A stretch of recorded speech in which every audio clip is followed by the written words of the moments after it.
유수한 시장 조사 전문 기관인 퓨 리서치에서 내놓은 통계입니다. 작년 2019년 2월 11일 KBS 뉴스에서 올린 그런 통계 자료가 되겠는데요. 그 통계 자료에 의하면 지금 현재 지구촌에서 사용되고 있는 휴대폰의 숫자는 50억 대를 넘어섰습니다.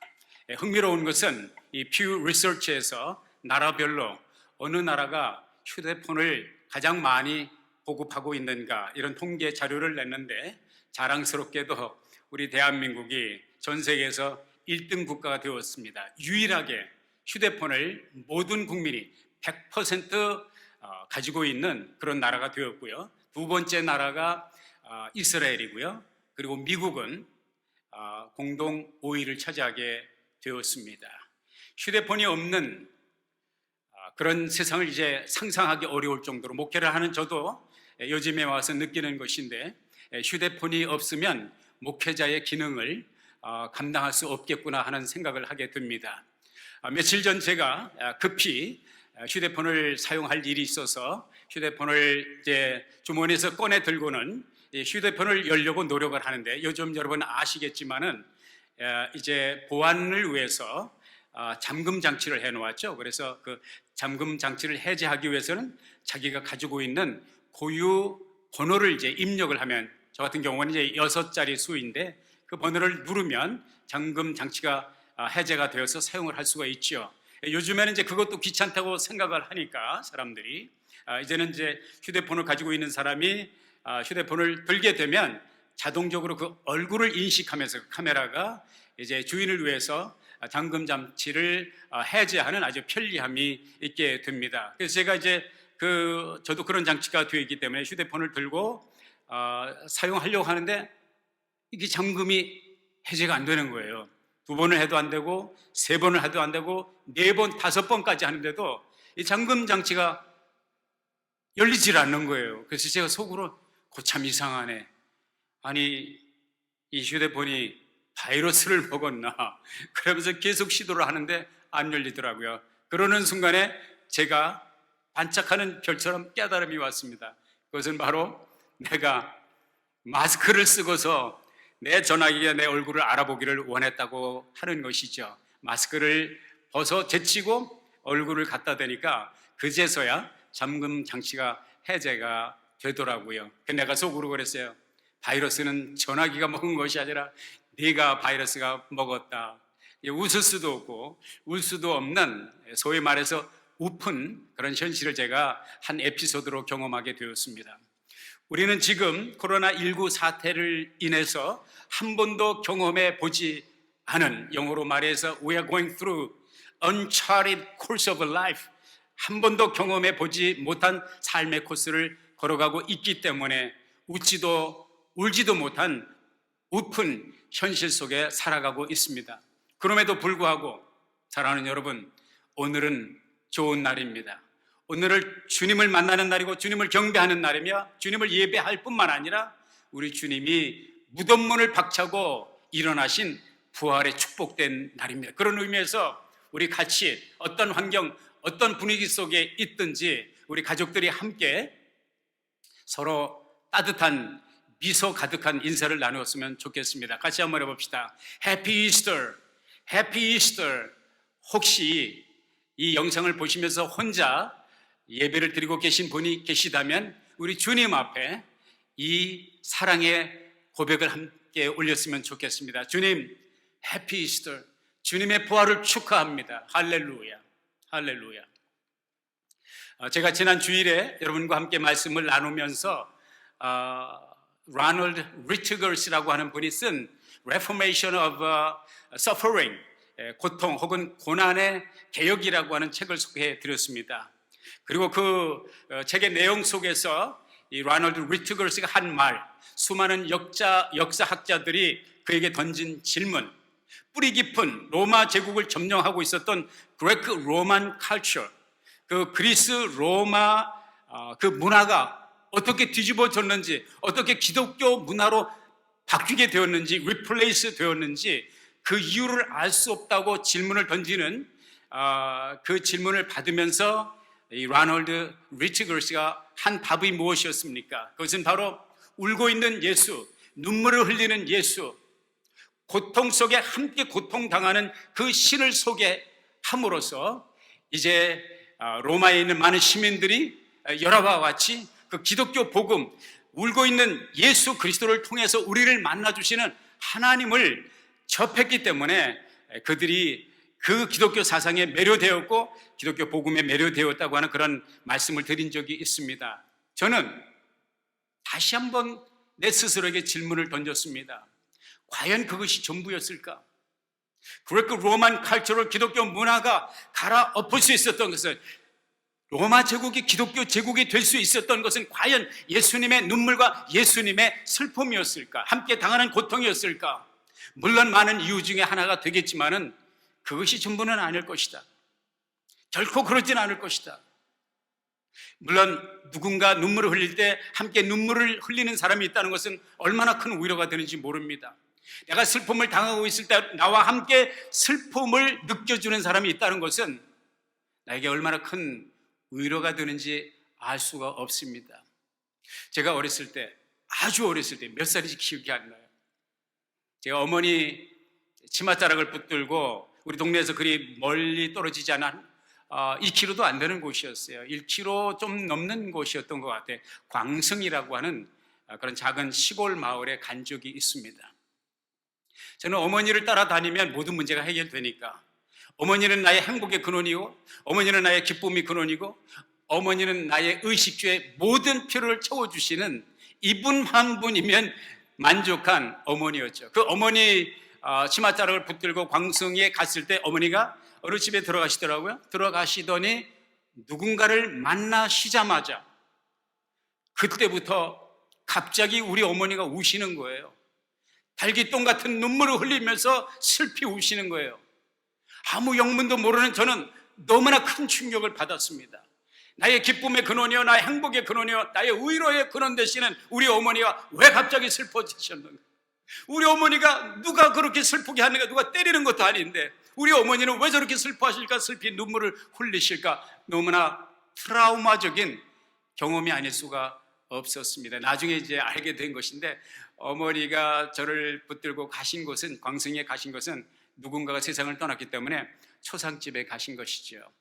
그리고 그 초상집에서 그 아마 상주나 상주 가족을 만나면서, 가족을 잃은 어떤 분의 그 슬픔을 함께 슬퍼하시면서 눈물을, 그리고 곡을 하셨던 어머니의 모습이었죠. 저는 지금 돌아보며 생각을 합니다. 어머니의 눈물과 어머니의 울음은 분명히 그 가족에게, 아니면 그 가족 누구에게인가 슬픔 속에 위로, 눈물 속에 희망을 얻었을 것이라고 생각합니다. 그러나 동시에 저는 확언하건대 어머니의 그날의 눈물과 그날의 슬픔과 그날의 곡이 그 가족의 운명을 바꿔놓았다든지 삶의 코스를 바꿔놓았다든지 이러한 영향까지는 미치지 못했을 것으로 생각합니다. 우리 주님이 우리를 위해서 슬퍼하시고 우리를 위해서 눈물을 흘려주신 것 너무 고귀한 것이죠. 그러나 주님의 눈물과 주님이 함께 우리를 대신하여 슬퍼하셨던 자체가 우리의 삶을 바꿔놓았다고 생각하지는 않습니다. 우리는 복음을 말하면서 또 한 가지 요소를 말합니다. 그것은 주님의 죽음을 말합니다.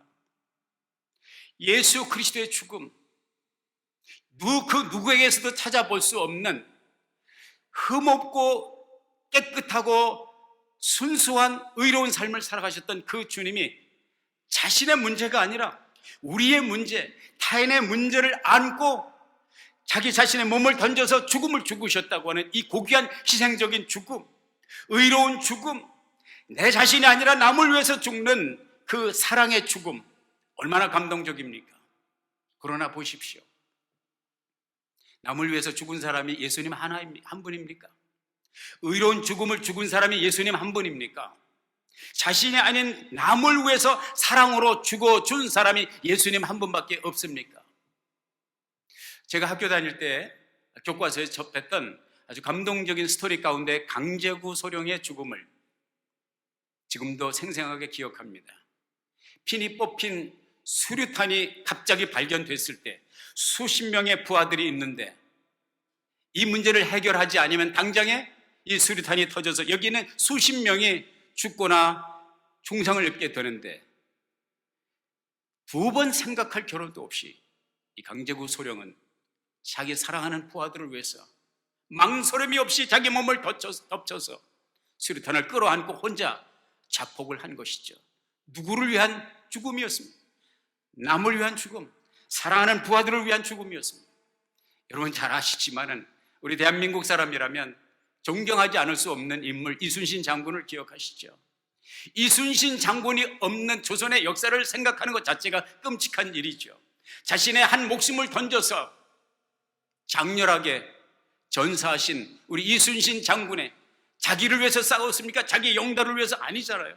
나라를 위해서, 조선의 백성들을 위해서 자기 한 목숨 바치지 않았습니까? 유관순 열사는 어떻습니까? 아니, 한국뿐입니까? 미국의 역사 속에서도 만나지 않아요? 2001년도 9.11 사태가 벌어졌을 때 빌딩이 무너지기 직전에 이 빌딩이 무너질 수 있고 자기는 그곳에 잿더미가 될 수 있다는 사실을 알면서도 한 사람이라도 더 건지기 위해서 빌딩 고층으로 향하여 올라갔던 그 소방대원들의 심정은 무엇입니까? 자기의 영달을 위해서입니까? 자기의 유익을 위해서입니까? 아니죠. 타인을 위한 죽음을 불사하고 올라간 것입니다. 목사님, 그래도 예수님의 죽음은 달라요. 예수님이 십자가에 돌아가셨잖아요. 십자가에. 인정합니다. 여러분 오해 없이 들으시기 바랍니다. 십자가에 죽은 것은 예수님뿐이 아닙니다. 물론 자기들 죄 때문에 죽었지만은 예수님 계실 당시에 십자가 처형은 페르시아 제국이 개발을 했고 로마 제국이 물려받은 사형 제도 가운데 하나입니다. 가장 고통스럽게 사람을 죽일 수 있는 사형들이 십자가였죠. 두 강도사, 예수님만이 아니라 예수님 좌우편의 강도들이 역시 예수님과 같은 십자가를 지지 않았습니까? 예수님의 죽음은 정말로 고귀하고 정말로 아름답고 정말로 사랑 가득한 하나님의 사랑의 표현이었습니다.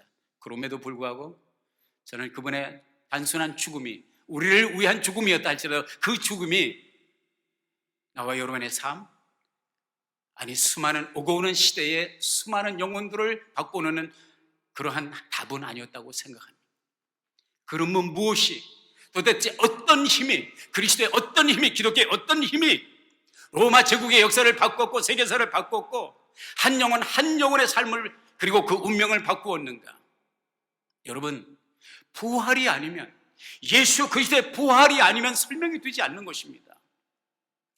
아시겠지만 예수님의 3년의 공생애 가운데, 아니 30년을 넘게 사시면서 30년 사시고 3년 반의 공생애를 사시는데 예수님의 친형제들도요, 예수님이 돌아가실 때까지도 예수님을 안 믿었어요. 미안한 얘기지만 야고보 같은 그런 큰 동생도 예수님이 죽는 순간까지 예수님이 메시아라고 하는 것을 받아들이지 못했습니다. 심지어는 예수님을 미쳤다고 말하죠. 자기 형이 미쳤다고 말을 할 정도였습니다. 그런 야고보가 어떻게 됐습니까?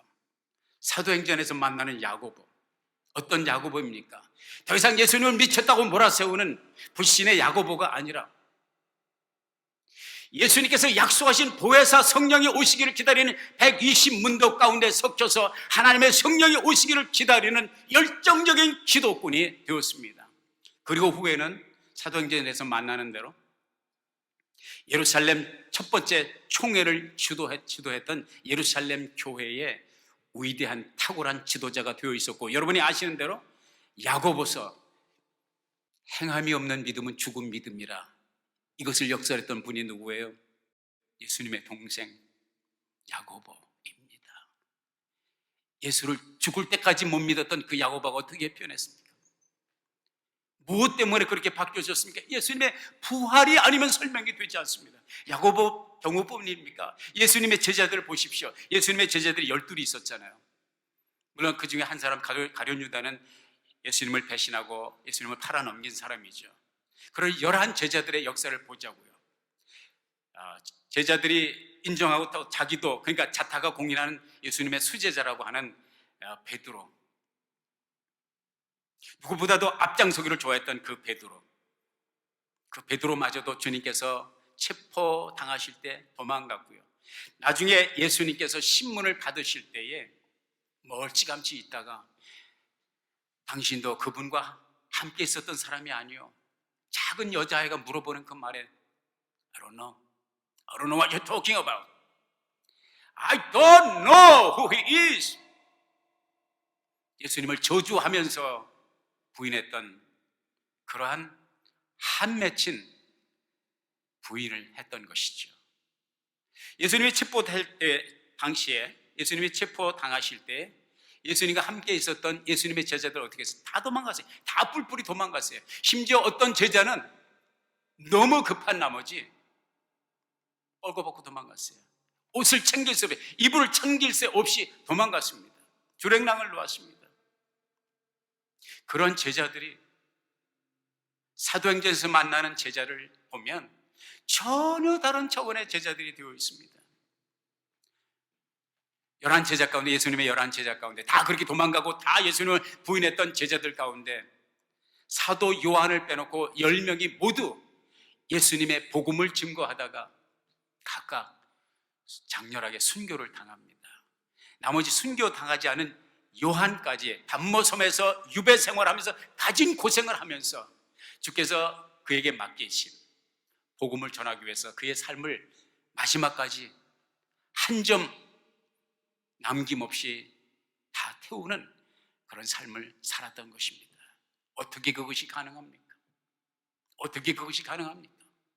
부활 없이는, 예수님의 부활 없이는 해석할 수가 없습니다. 부활 없이는 답이 나오지를 않습니다. 베드로가 요한과 사도들이 사도행전 4장에서 보면 복음을 전하다가 당국에 체포당하죠. 당국의 지도자들이 말합니다. 사도행전 4장 18절에 보면 도무지 예수의 이름으로는 말하지도 말고 가르치지도 말 것이다, 이런 엄명을 받습니다. 그래, 다다음 절 4장, 사도행전 4장 20절에 보면 베드로가 그런 말을 합니다. 우리는 보고 들은 바를, 우리 눈으로 보고 우리 귀로 들은 것을 말하지 않을 수가 없노라. 죽으면 죽었지 우리는 사실을 부인할 수 없었다. 무엇을 보고 무엇을 들었다는 것입니다. 부활하신 주님을 보았다는 것입니다. 부활하신 주님이 자기들과 함께 나누는 말씀을 들었다는 것입니다. 사랑하는 여러분, 예수 그리스도는 사도들의 증언에 의하면, 성서의 증언에 의하면, 복음서의 증언에 의하면 예수님은 다시 사셨습니다. He is risen again. He is still alive. 그분은 이 시대의 주인으로서 여전히 살아계신 주님이십니다. 세계 4대 성현이 있잖아요. 석가모니 계시고, 무함마드 있고, 공자님 있고, 예수님 있죠. 모든 분들이 다 무덤이 있습니다. 그리고 그 무덤이 있는 것이 다 그 종교의 성지가 됩니다. 그리고 경배합니다. 예수 그리스도의 무덤은 어디 있습니까? 예수 그리스도의 무덤이 어디 있습니까? Nobody knows. 예수님이 계시던 무덤 사흘 동안 계셨어요. 사흘 동안 남의 무덤을 빌려서 잠깐 계셨습니다. 예수님의 무덤에 관심을 가진 사람이 없어요. 왜요? 예수님이 살아나셨기 때문에. 사람이 살아있는데 무덤에 무슨 관심을 가질 수 있겠어요? 주님이 살아계신데 주님의 무덤이 무슨 상관이냐고요. 무덤이 있다 할지라도, 여기가 그 무덤이라 할지라도 그 무덤은 비어있다는 사실을 아십니까? 역사적으로 보면 많은 사람들이 예수의 부활은 허구다, 성경 복음서의 증언은 허구다, 예수를 따르던 그 초대교회의 예수의 사도들과 제자들, 그 따르는 무리들은 다 정신 나간 사람들이다. 예수 그리스도의 복음의 허구성을 입증하기 위해서 노력했던 사람 가운데, 역사적인 인물 가운데 루 월리스라는 사람이 있어요. 그 사람은 변호사이며, 미국의 변호사이며 남북전쟁 시대에 북군을 이끌었던 위대한 장군 가운데 한 사람이었고요. 그리고 주지사를 지낸 분입니다. 그 루 월리스는 기독교는 허구다, 예수의 부활은 허구다, 그리고 이 허구를 믿고 추종하는 많은 사람을 구원해야 되겠다, 이런 역사적인 사명감을 가지고 역사 자료를 도서관마다 뒤지면서 자료를 캤습니다. 예수의 부활이 거짓이라는 것을 증거하기 위해서. 그리고 책을 집필하기 시작을 합니다. 여러분 아십니까? 그 책의 첫 페이지, 그 책의 서문을 쓰는 중에 그는 강력한 하나님의 성령의 감동 속에서 도저히 거부할 수 없는 예수 그리스도의 부활의 역사적 증거 앞에서 그 자리에 무릎을 꿇고 주는 그리스도시요 살아계신 하나님의 아들이십니다, 나의 주님, 나의 그리스도, 나의 하나님. 그리고 그 책의 타이틀을 바꾸었죠. 그 책의 주제를 바꾸었죠. 그 책의 타이틀이 뭔지 아십니까? 예수 그리스도의 역사를 증언하고 있는 벤허라고 하는 책을 썼습니다. 영화로도 작품에 대해서 세계적인 유명한 책이 되었고 타이틀이 되었습니다. 현대를 살아가는 사람 가운데 또 한 사람이 있습니다. 리 스트로베리라고 하는 사람이 있었습니다. 이 사람은 예일대 법대를 졸업한 머리가 명석한 정말로 수재 중에 수재였습니다. 세계적으로 유명한 저널리스트가 되었습니다. 날카로운 피를 들어서 세계 역사를 꿰뚫는 그런 글을 썼던 사람입니다. 그 사람이 자기 와이프가 교회를 다니기 시작을 하는데 그 교회에 너무 심취하는 것 같으니까 너무 불쌍해 보였어요. 그래서 리 스트로베리, 이 아내를 설득하기 위해서 예수는 허구고 예수의 부활도 허구고 성경이 말하는 거 다 그 사람이 쓴 거야, 이것을 입증해서 와이프도 이성적인 사람이니까, 논리적인 사람이니까 논리적으로 설득을 해서 교회에서 그를 구원해내려고 헛된 종교의 광신도로 접근하는 것을 막기 위해서 책을 쓰려고 했습니다. 그리고 예수의 역사성은 허구다 증거하기 위해서 이 사람도 온갖 자료를 이제 수집을 해서 세상을 바꾸려고 했죠. 자기 와이프를 바꾸려고 했죠. 그가 이 연구를 하다가 역사의 자료를 뒤적이면서 또 성경에 나오는 자료를 뒤적이면서 리 스트로베리 이렇게 고백합니다. 주는 그리스도시요 살아계신 하나님의 아들이십니다. I accept you as my Lord and Savior. Please come into my life and lead my life. You are my Lord and Savior.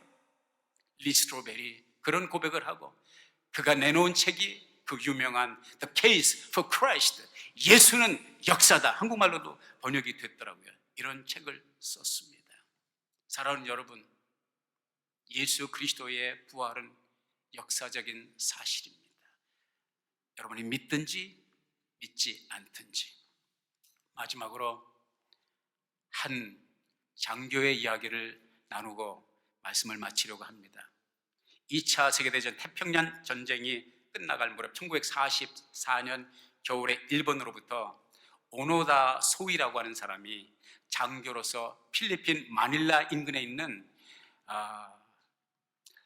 루방이라고 하는 곳에 섬이었어요.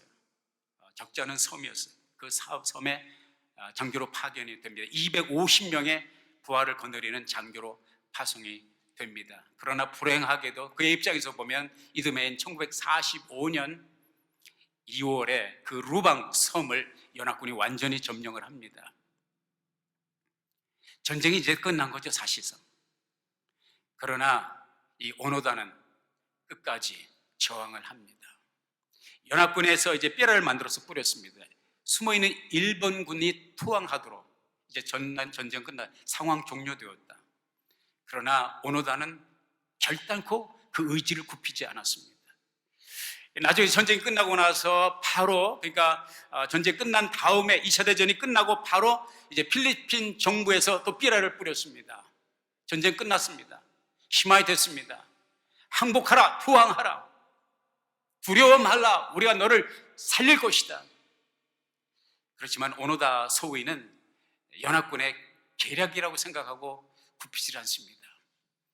나중에 이제 뿔뿔이 흩어졌고 대부분의 사람들은 이제 투항을 했고 많은 사람들은 또 전사를 했고 4명이 남아있어요. 자기와 3명의 동료들과 함께 정글 속 깊이 들어가서 거기서 게릴라 전처럼 이제 전투를 하게 됩니다. 안타까운 심정으로 나중에는 이제 오노다의 부하들 가운데서, 이미 투항했던 부하들 가운데, 그들은 이제 전쟁이 끝난 것을, 백일하에 들어간 것을 다 알죠. 자기 상관 오노다 장교를 건지기 위해서 그 습속으로 들어갑니다. 그 정글로 들어가면서 외칩니다. 오노다 상, 오노다 상. 다 끝났습니다. 다 끝났어요. 투항하면 우리가 고향으로 돌아갈 수 있습니다. 우리 고향으로 돌아가겠으므리다. 시마이 데스네, 시마이 데스네. 이러이러 문제가 닥상하리 마스네. 당신이 거기 있는 이상 문제가 해결되지 않습니다. 나오십시오. 그런데 이 오노다 장교는 끝까지.